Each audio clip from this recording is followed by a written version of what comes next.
اے مسلمانوں، آج محمد مصطفیٰ صلی اللہ علیہ وسلم کی شریعت میں مداخلت کی کوششیں ہو رہی ہیں۔ یہ وقت میں مداخلت ہو، حجاب کا معاملہ ہو، 3 طلاق کا معاملہ ہو، یا کہ مساجد کا، قبرستان کا معاملہ ہو، یہ سب شریعت میں مداخلت ہے۔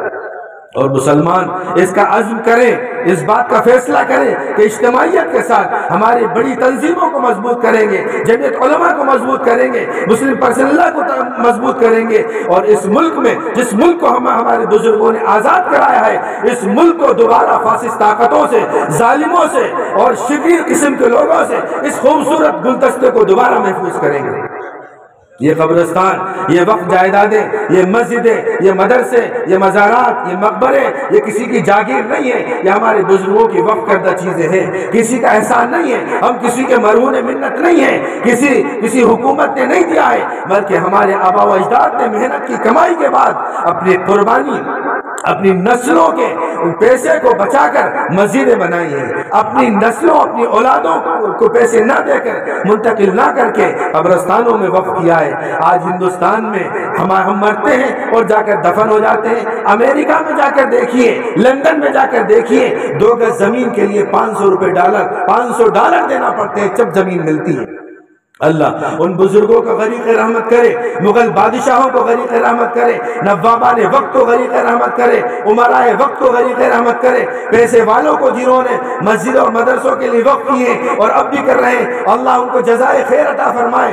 ٹوک کی بیگمات نے جب دیکھا کہ ٹوک سے حاجی جاتے ہیں، غریب حاجی ہیں، حرم شریف میں، حرمین شریفین میں 11 زمینیں خرید کر وہاں رباتیں بنائیں، ہوٹلیں بنوائیں، تاکہ ٹوک سے جانے والے حاجیوں کو وہاں پر رہائش کے خرچے ان کے نہ لگیں اور وہ آسانی سے حج کر سکیں۔ ان کی سوچ، ان کی فکر اور ان کا اللہ سے تعلق اور یقین، صدقہ جاریہ پر یقین، محمد مصطفیٰ کے بیانات پر یقین کا اندازہ لگائیے۔ جب وقف کر رہے ہیں تو اس میں وقف کر رہی تھی، اس میں لکھ رہے ہیں کہ اس جائیداد سے جو میں نے اپنے ذاتی پیسے سے خریدی ہے، اس میں نہ میرا کوئی تعلق ہوگا، نہ میری اولاد کا کوئی تعلق ہوگا، نہ میری نسل کا کوئی تعلق ہوگا۔ یہ وقف للہ ہے، اس میں صرف اللہ کے لیے ہوگا۔ جب مسجد وقف ہو جاتی ہے، ساتوں زمین تک وہ مسجد رہتی ہے، ساتوں آسمان تک مسجد رہتی ہے۔ اس مسجد کے وقت کو مدرسے میں استعمال نہیں کر سکتے، ایک مسجد کے وقت کو دوسری مسجد میں استعمال نہیں کر سکتے، ایک مدرسے کو قبرستان میں استعمال نہیں کر سکتے، ایک قبرستان پر مسجد نہیں بنا سکتے۔ وقف کا ایک پورا نظام ہے۔ حضرت امام شافعی فرماتے ہیں کہ اسلام سے پہلے وقف کا نظام تھا ہی نہیں۔ اسلام نے اس کی جامعیت کا ایک بڑی علامت ہے وقف کا نظام۔ اللہ کے رسول نے فرمایا کہ مرنے کے بعد انسان کے 3 چیزیں کام آتی ہیں، علم ينتفع به، وہ علم جس سے فائدہ اٹھایا جائے، کتاب لکھ دی، شاگرد بنا دیا، کہ اس کے شاگرد بن رہے ہیں، وہ جب تک سلسلہ چل رہا ہے شاگرد بناتے چلے جا رہے ہیں، حافظ بناتے چلے جا رہے ہیں، اس کا ثواب پہلے استاد کو ملتا چلا جا رہا ہے۔ دوسرا ولد صالح یدعو لہ، وہ دوسرا نیک اولاد جو اس کے لیے دعائیں کر رہی ہے۔ آج نیک اولاد تو بہت خوش قسمت لوگ ہوتے ہیں جنہیں نصیب ہو، ورنہ پھر انتقال کے بعد بیٹے لگ جاتے ہیں پب جی میں، موبائل میں، کھیل کود میں، لڑکی بازی میں، یار بازی میں، دنیا کمانے میں، اس دنیا کو کمانے میں کہ جو دنیا فانی ہے، ختم ہو جانی ہے۔ وہ اپنے بزرگوں کو ایصال ثواب بھول جاتے ہیں۔ سکندر بادشاہ جب اس دنیا سے جانے لگا، اس نے یہ وصیت کی کہ جب میں اس دنیا سے جاؤں تو دونوں ہاتھ کفن سے باہر نکال دینا۔ پوچھا کہ بھائی یہ کیوں؟ تاکہ دنیا والے جان لیں کہ دنیا کا بادشاہ دنیا سے جا رہا ہے، خالی ہاتھ جا رہا ہے۔ مسلمانوں، آپ تو کم از کم کفار و مشرکین کی طرح دنیا کے طالب نہ بنو۔ الکیس من دان نفسہ وعمل لما بعد الموت، عقل مند وہ ہے کہ جو مرنے سے پہلے مرنے کی تیاری کر لے۔ عمر ایک دن ہو کہ 100 سال گزر جاتی ہے، دوش پر کملی ہو کے شال گزر جاتی ہے، گر امیروں کی با اقبال گزر جاتی ہے، بے کسوں کی بھی بہرحال گزر جاتی ہے۔ کل نفس ذائقۃ الموت، کل من علیہا فان، ویبقى وجہ ربک ذو الجلال والاکرام۔ ہر شخص کو مرنا ہے، مر کر جانا ہے، اس دنیا کو فنا ہونا ہے۔ وہ بیگمان جو اس دنیا سے ٹوک کی چلی گئی، ان کی وہ وقف کردہ زمین الحمدللہ 2 مرتبہ حرمین شریفین کی توسیع میں داخل ہو گئی۔ آج دنیا سے جانے والے لوگ جب حرم شریف میں نماز پڑھتے ہیں تو ٹوک کی ان بیگمات کو بھی ثواب ملتا ہے جنہوں نے ٹوک کے حاجیوں کے لیے اور باتیں بچ جائے تو ہندوستان کے حاجیوں کے لیے اس کو وقف کیا تھا۔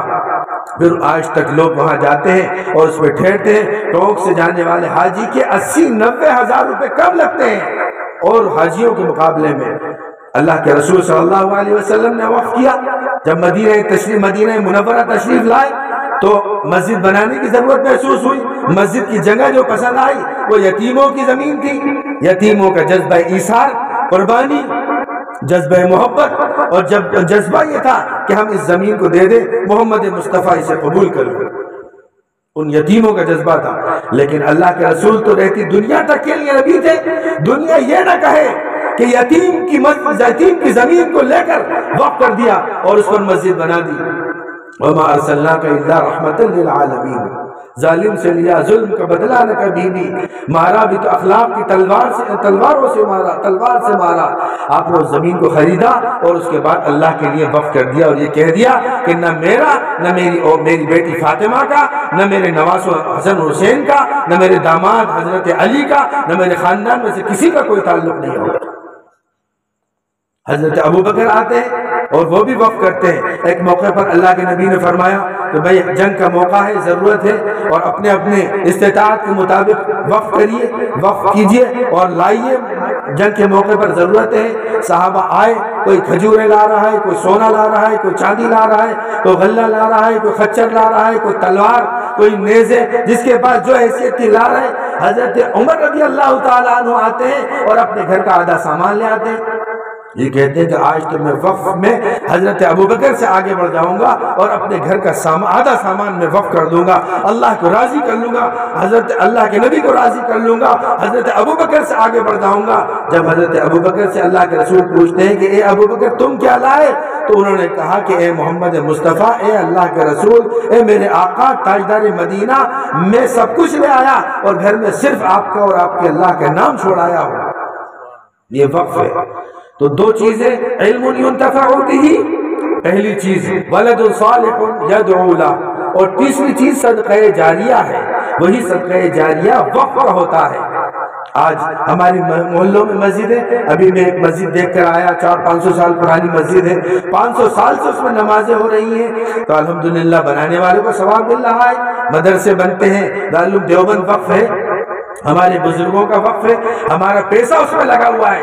دارالعلوم ندوۃ العلماء وقف ہے، اور دیگر ہمارے مدارس، مساجد، ہماری مسجدیں وقف ہیں۔ ہمارے امت کا فرد گنہگار ہو، چھوٹا ہو، بڑا ہو، یہ سوچتا ہے کہ اللہ کے راستے میں کچھ وقف کر کے چلے جاؤں، اگر پوری مسجد نہیں بنا سکتا تو مسجد کے ایک اینٹ لگا کر چلے جاؤں۔ یہ جذبہ آج بھی درمیان میں موجود ہے۔ جب قبرستان کی باؤنڈری کا مسئلہ آتا ہے، وہی جذبہ کار فرما ہوتا ہے جو محمد مصطفیٰ نے وقف کے متعلق صحابہ کے درمیان پیدا کیا۔ صحابہ نے تابعین نے تابعین نے اولیاء اللہ کو جو جذبہ منتقل کیا، یہ جذبہ کسی حکومت نے ہمیں نہیں دیا، کسی قانون نے، کسی دستور نے، کسی علاقے کے کسی پردھان منتری نے ہمیں نہیں دیا، بلکہ یہ جذبہ محمد مصطفیٰ نے ہمیں عطا فرمایا ہے۔ جس طرح ہمارے بزرگوں نے وقف کیا ہے، اور وقف کرنے میں وقف نامے میں یہ لکھ دیا تھا کہ ہماری نسلیں بھی اس کی مالک نہیں ہوں گی، ہماری اولاد بھی اس کی مالک نہیں ہوگی۔ جب اس کی اولاد اور خود واقف اس کا مالک نہیں ہو سکتا تو موجودہ سرکار اس کی کیسے واقف کی اس کی مالک بن سکتی ہے؟ یہ رائے مانگی جا رہی ہے، کیا مسلمانوں رائے دو کہ اس کو وقف کمٹمنٹ بل لانا چاہیے نہیں لانا چاہیے؟ اصلاً تو ہمیں اختیار ہی نہیں ہے، یہ تو الوقف للہ ہے، ہمیں اختیار ہی نہیں ہے، اللہ کے لیے ہے۔ نہ مسجد کے صدر، نہ سیکریٹری، نہ مسلم پرسنل بورڈ، نہ جمعیت علماء ہند کوئی وقف کو بدل نہیں سکتی، واقف نہیں بدل سکتا۔ وقف کی بنیاد، واقف کا وقف نامہ، واقف کی مرضی اور منشا اور متولی اور تولیت ہے، اس کے علاوہ وقف کا تیسرا بنیاد نہیں ہے۔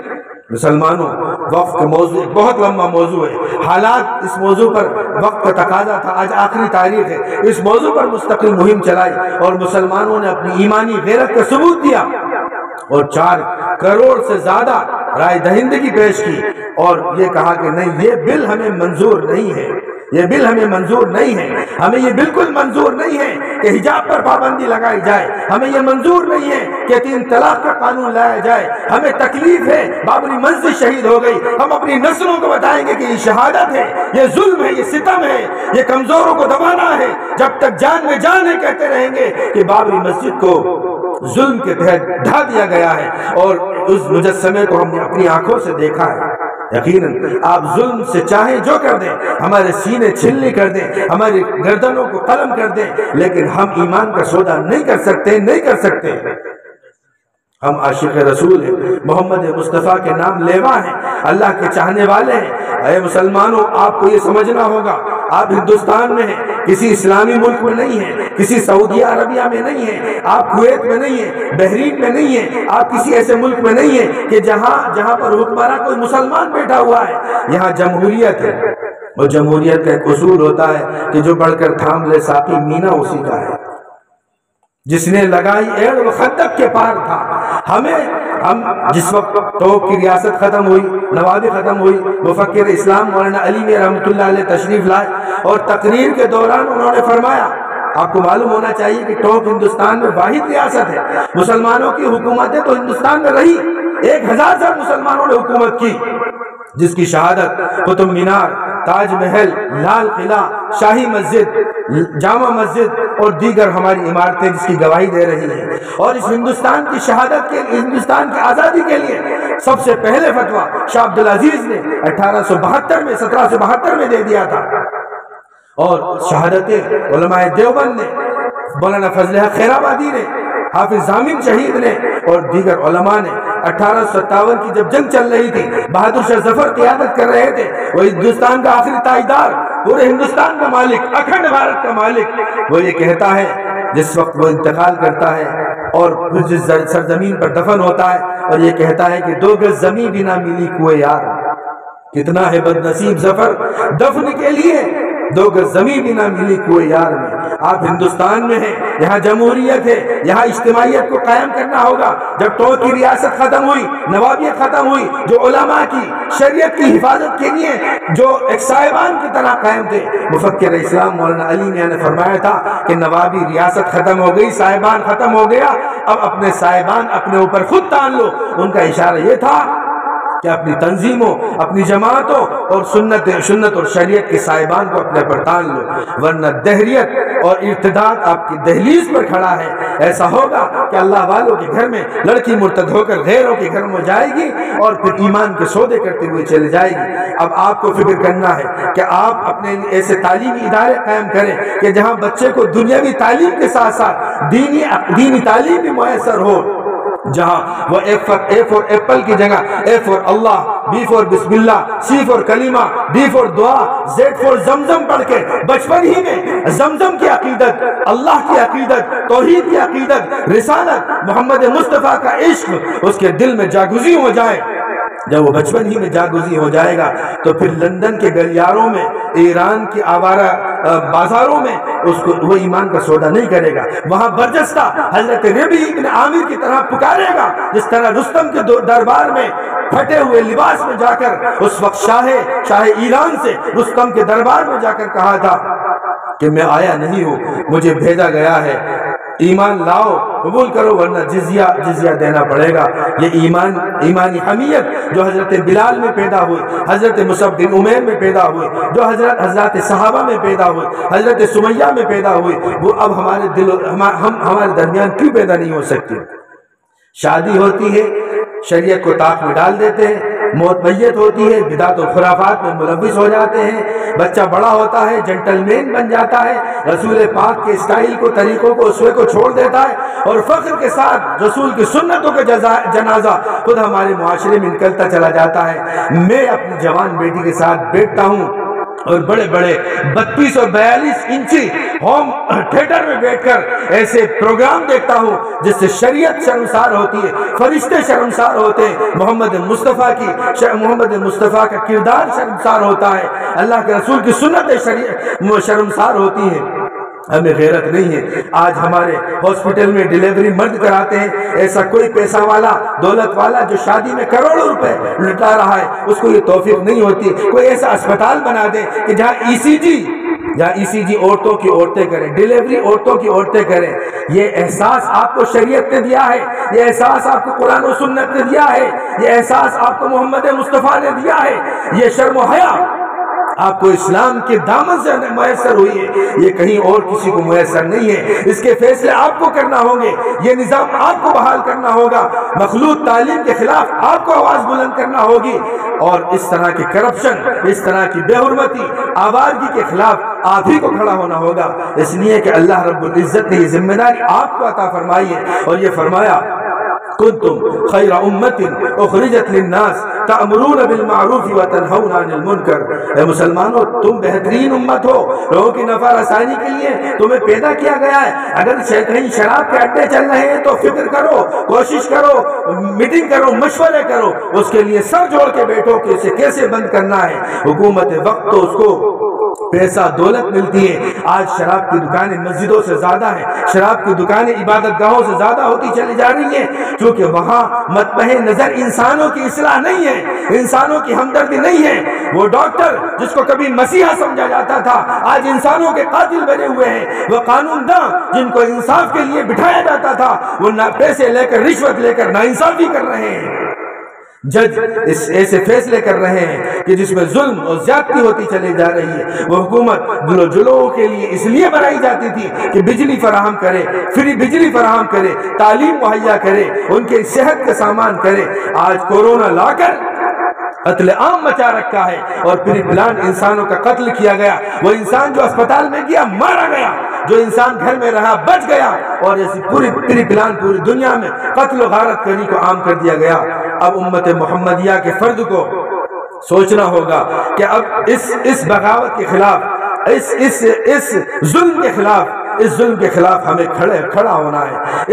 ایسے افراد تک پہنچنا ہے کہ جو اس ملک کے نظام کو درست کر سکے، ورنہ جن لوگوں کے ہاتھوں میں حکومت کی باغ ڈور ہے وہ ملک کا ستیاناش کریں گے۔ معصوم آصفہ پر زنا ہو جائے گا، کوئی سزا نہیں ہوگی، اور بابری مسجد شہید کر دی جائے گی، کوئی انصاف نہیں ملے گا۔ ظلم وقت کی جائیداد کو ہڑپ لیا جائے گا، کوئی کہنے والا نہیں ہوگا۔ یتیموں، بیواؤں، مجبوروں اور غریبوں اور مظلوموں، مسلمانوں اور دیگر جو چھوٹی ذاتی کے لوگ کہلائے جاتے ہیں اور غیر مسلموں میں، ان پر ظلم کیا جائے گا، کوئی آواز اٹھانے والا نہیں ہوگا۔ اگر آپ کی آواز بند ہو گئی تو پھر کوئی آواز اٹھانے والا نہیں ہے۔ آج مسلمانوں، اپنے اندر غیرت پیدا کرو، احساس پیدا کرو، اور یہ فکر پیدا کرو کہ اس نظام کو، ان حالات کو ہم بدلیں گے۔ ایسے ڈاکٹر پیدا کریں گے جو انسانوں کی ہمدردی رکھتے ہوں گے، ایسے وکلا پیدا کریں گے جو انصاف کے لیے علمبردار رہیں گے، ایسے ججز تیار کریں گے جو اس ملک میں امن و شانتی کے فیصلے سنائیں گے، ایسے ادارے قائم کریں گے کہ جہاں عورتوں کی بے حرمتی نہیں ہوگی۔ ڈیلیوری نارمل ہو سکتی ہے، لیکن پری پلان اوپر سے آرڈر آتا ہے کہ نہیں، یہ آپ کا ٹارگٹ ہے، اتنے آپ کو آپریشن کرنا ہے، اور پھر آپریشن کر دیا جاتا ہے۔ انسانوں کے چیر پھاڑ کر دی جاتی ہے، انسانوں کے ساتھ قتل و غارت گری کر دی جاتی ہے، کھلواڑ انسانوں کے ساتھ جسم ہو رہا ہے۔ یہ غذائیں جن کو خالص ہونا چاہیے تھا، اس میں اتنی ملاوٹیں کر دی گئی ہے کہ انسان سوچتا ہے کہ کون اصلی ہے اور کون نقلی ہے۔ اب اس کے خلاف کون اٹھے گا، کون آواز اٹھائے گا؟ کس کو درد ہے؟ درد ہوگا تو اس نبی کے امتی کو درد ہوگا جو پوری انسانیت کے لیے تڑپا ہے، رویا ہے، جس کے متعلق اللہ نے فرمایا ہے وَمَا أَرْسَلْنَاكَ إِلَّا رَحْمَةً لِّلْعَالَمِينَ، وَمَا أَرْسَلْنَاكَ إِلَّا رَحْمَةً لِّلْعَالَمِينَ۔ مسلمانوں، کھنڈیلا کے مسلمانوں، آئیے اب ہم فیصلہ کریں اور مل کر بیٹھیں کہ وقت کے تحفظ کے لیے کمر بستہ ہوں گے، اور ہم مل کر بیٹھے کہ اس ملک میں اگر گستاخی محمد مصطفیٰ کی شان میں ہوتی ہے تو ہم اس کو دندان شکن جواب دیں گے، اس کے خلاف آواز بلند کریں گے۔ کہیں ایسا نہ ہو کہ ہماری پراپرٹی ضائع ہونے کی وجہ سے، اس نقصان کی وجہ سے، ہماری جائیداد جانے کی وجہ سے، ہماری نوکری جانے کی وجہ سے، ہماری نوکری کے ڈر کی وجہ سے محمد مصطفیٰ کی شان میں گستاخی ہوتی رہے، ہماری جائیدادیں جاتی رہیں، اسلام کا جنازہ نکلتا رہے، اور امت محمدیہ کی ماں اور بہنوں کو ارتداد کا شکار ہوتی رہیں، اور ہم اپنی آنکھوں سے دیکھتے رہیں، ہم مزے کرتے رہیں، گل چھرے اڑاتے رہیں، موٹے موٹے ڈلبوں پر سوتے رہیں، بہترین گاڑی کا استعمال کرتے رہیں، اپنی بچوں کی مستقبل کے اطمینان کے بعد آرام سے سوتے رہیں، نہیں، یہ امت کے فرد کا امت محمدیہ کے فرد ایسا نہیں ہو سکتا۔ امت کے فرد تو ایسا ہوتا ہے جیسا ابو بکر ہوتا ہے، جیسا عمر فاروق ہوتا ہے، جیسا عثمان غنی ہوتا ہے، علی مرتضیٰ ہوتا ہے، خالد ابن ولید ہوتا ہے، حضرت خواجہ معین الدین چشتی رحمۃ اللہ علیہ ہوتا ہے۔ ایسے بزرگ، ایسے اللہ والے، ایسے تڑپنے والے، ایسے لوگ جب ہمارے اندر پیدا ہوں گے تو پھر آپ دیکھیے کیسی باد بہاری آئے گی۔ آج اس باد بہاری کے موقع پر، ربیع الاول کی اس مناسبت کے موقع پر، مسلمانوں، محمد مصطفیٰ کے چاہنے والوں، عاشقان رسول، کھنڈیلا کے رہنے والے انسانوں، آپ تہیہ کرو کہ مرتے مرتے ہم اس بات کا تہیہ کرتے ہیں کہ وَلَا تَمُوتُنَّ إِلَّا وَأَنْتُمْ مُسْلِمُونَ، کہ ہمیں موت نہیں آئے گی مگر اس حالت میں کہ ہم مسلمان ہوں گے۔ آج ہمارے ایمان، ہمارے بچے، ہماری بچیوں کے تعلیمی نظام کے ذریعے سے ان کے ذہنوں کو بدلنے کی کوششیں ہو رہی ہیں۔ ابھی ایک ہفتے پہلے 4 سال کی بچی مجھے اس نے دیکھا، اس کی ماں نے برقع پہن رکھا تھا اور اس نے مجھ سے آ کر کہتی ہے کہ نمسکار انکل۔ نمسکار اسلام میں نہیں ہے، جن لوگوں میں ہے وہ مبارک۔ ہمارے نبی نے ہمیں سلام سکھایا اور یہ فرمایا کہ جب کوئی ملے اس سے کہو السلام علیکم ورحمۃ اللہ وبرکاتہ، وَإِذَا حُيِّيتُم بِتَحِيَّةٍ فَحَيُّوا بِأَحْسَنَ مِنْهَا أَوْ رُدُّوهَا۔